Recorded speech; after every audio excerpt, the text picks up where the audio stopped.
Minecraft weather, it's all a little bit boring. We end up just clearing it every time because it doesn't do much and it's just annoying. What if you could design your own custom weather that had so many custom effects, like harming, blinding, throwing you up into the air?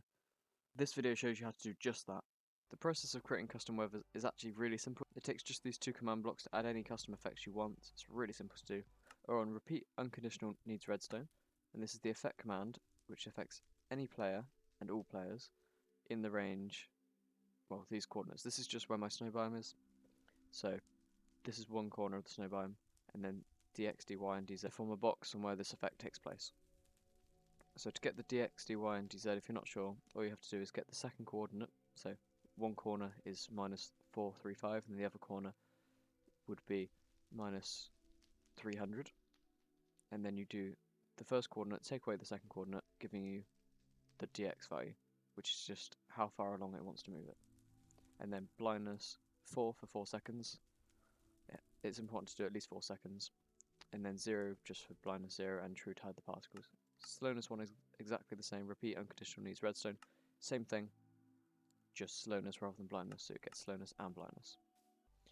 The tricky part of custom weather is detecting when it's actually raining or snowing for the weather to happen, because you don't want it to happen all the time. You might want to, in which case setting these to always active is what you want to do. But right now I've got them both on needs redstone, so that it only happens when it is raining. So the way this system works is I have a repeating command block that's constantly placing fire here, and that's set block, and then those coordinates fire. It's important to not have a thing covering this, so the fire will get put out if it starts to rain. Then these ones is repeating unconditional always active. It's testing to see if this block here is air, and then if it finds it to be air, it places a redstone block here using the set block again command, which will then trigger these. This one is testing if it's fire, and then that's setting the redstone back to air. So super simple commands which detect whether it's raining by the rain putting this out and putting a redstone block here, and then if it stops raining, puts a fire here again. So let me just show you how that looks on here. So as soon as it starts raining, the fire gets put out and it places a redstone block, which means these are now active.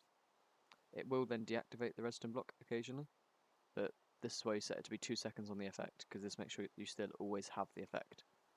We're now in the snow biome, and when it starts to rain, or snow as it does in the snow biome, we will be given blindness and slowness for 4 seconds. It keeps repeating them, and then occasionally it will stop and start to go down when the redstone block is gone, but it will never run out because it will restart it before the 4 seconds.